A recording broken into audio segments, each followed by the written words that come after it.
যে বিশাল গণঅভ্যুত্থান হলো, শত শত মানুষ মারা গেল, এবং তাদের স্মৃতি জাগিয়ে রাখার জন্য আমরা অনেকগুলো ডকুমেন্টারি করছি, আমরা দেখছেন। তার মধ্যে একটা ডকুমেন্টারি আমরা করেছি আবরার ফাহাদকে নিয়ে। কারণ আবরার ফাহাদ তো জুলাই মাসে শহীদ হন নাই, তাহলে আবরার ফাহাদ কেন এই জুলাই মাসে প্রাসঙ্গিক হয়ে উঠল? বা আমরাই কেন মনে করলাম যে আমাদের একটা ডকুমেন্টারি বানানো উচিত, যেটার নাম আমি জানি না, আপনারা অনেকে দেখেছেন হয়তো, you fail to kill Abrar Fahad. এটা তাহলে জুলাই মাসে করার প্রাসঙ্গিকতা কোথায়? এই প্রাসঙ্গিকতার মধ্যে লুকায় আছে ফরাজি ভাই যে উত্তরটা বুঝতে চাচ্ছেন, সেই উত্তরটা হচ্ছে এই যে বাংলাদেশের মানুষ 24-এ আসলে তার সার্বভৌমত্বটা ডিক্লেয়ার করেছে।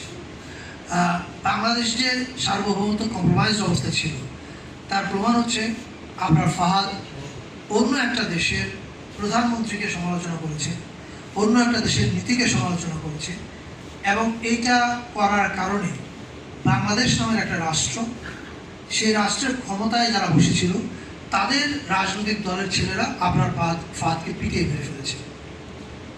এরকম বিজার ঘটনা আপনি পৃথিবীর কোথাও দেখবেন না। মানে একটা রাজনৈতিক দল যে এতটা দেউলিয়া হতে পারে, এই ঘটনাটার মধ্যে আপনি তার প্রমাণ দিচ্ছেন। এখন আবরার ফাহাদ তো দেশের কথা বলেছিল এবং সমালোচনা করেছিল অন্য আরেকটা দেশের, তাহলে ওকে বাংলাদেশের রাজনৈতিক দলের কর্মীরা বা নেতারা কেন মেরে ফেলাটা জরুরি মনে করলো? এই আবরার ফাহাদের ঘটনা কিন্তু আমাদেরকে পরিষ্কার বলে দেয় যে আমাদের সার্বভৌমত্ব বলে কিছু ছিল না। আমাদের দেশটা নামে স্বাধীন ছিল, কিন্তু এটাকে নিয়ন্ত্রণ করতো অন্যরা। Abrar Fahad is a glaring example. এবং সেই কারণে আমরা এই জুলাই যখন আমাদের অনেক ডকুমেন্টারি আপনারা দেখেছেন যেগুলো চিফ অ্যাডভাইজার পেজ থেকে যায়, তার মধ্যে সবচেয়ে বেশি শেয়ার হওয়া, মানুষের দেখা, কথা বলা ডকুমেন্টারি হচ্ছে you fail to kill Abrar Fahad. আমরা এমনকি পাবলিক স্ক্রিনিং যখন করেছি চিটাগংয়ে, অলমোস্ট 100,000 অডিয়েন্স ছিলেন, and all of them are quiet, এবং ছবিটা শেষ হওয়ার পর মেনি পিপল ক্রাইড। এবং এই যে তাদের প্রত্যেকের কান্না, এই কান্নার মধ্যে কিন্তু আছে বাংলাদেশটাকে তারা প্রতিক্রমণ করে।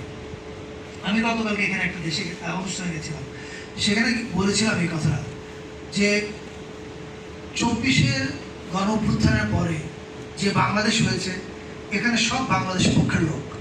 বাংলাদেশের বিপক্ষের যে আছে, যারা আছে তারা পালিয়ে গেছে। বাংলাদেশ পক্ষের এখন সামনে চ্যালেঞ্জ কী?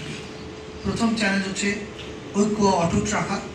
অনেক বিতর্ক থাকবে, বিরোধ থাকবে, ইলেকশন নিয়ে ঝগড়াঝাটিও হবে, সবই হবে, কিন্তু কিছু ফান্ডামেন্টাল প্রশ্নে আমাদের এক থাকতে হবে। এবং দ্বিতীয়, হাসিনা যে শুধু জুলাইতে এত মানুষ মেরেছে তা না, জুলাইয়ের আগে 15 বছরে শত শত মানুষকে গুম করেছে, খুন করেছে। কিন্তু দেখেন তাদের কারোর জন্য মধ্যবিত্ত কোথাও কাঁদে নাই। কেন কাঁদে নাই?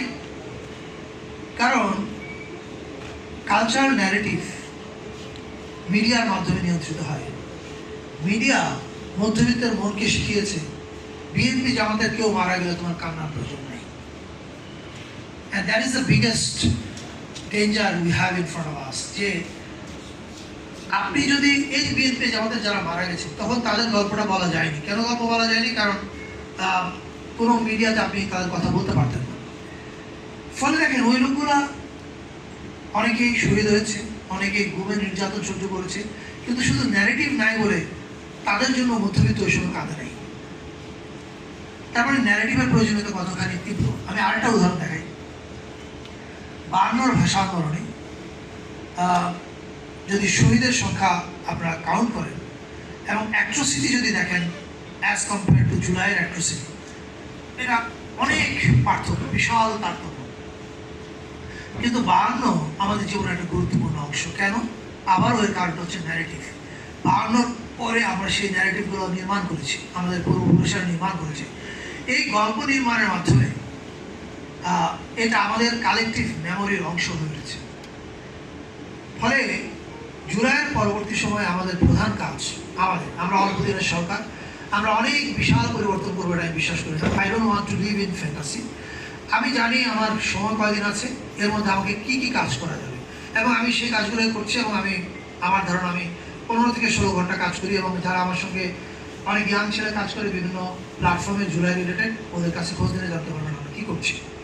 এখন এই যে যত আপনি বিভিন্ন সোশ্যাল মিডিয়ায় গিয়ে অনেক ডকুমেন্টারি দেখেন, অনেক ডকুমেন্টারি, যে আনাসের মায়ের ডকুমেন্টারি হয়তো আপনারা দেখে থাকবেন, যেখানে আনাসের মা বলেছিল, গুলিটা লাগছে আমার ছেলের বুকে আর ছিদ্রটা হয়েছে আমার কলিজায়।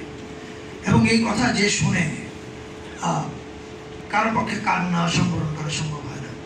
এরকম শত শত আপনার ডকুমেন্টারি দেখছেন, এর সবগুলোই আমাদের বানানো, কিন্তু আমরা কোথাও লিখি না সংস্কৃতি মন্ত্রণালয়। এটা হচ্ছে মুশকিল। এখন আমরা কেন লিখি না? আমরা লিখি না এই কারণে যে আমার এখানে জনপ্রিয় মন্ত্রী হওয়ার কোনো প্রয়োজন নাই। আমি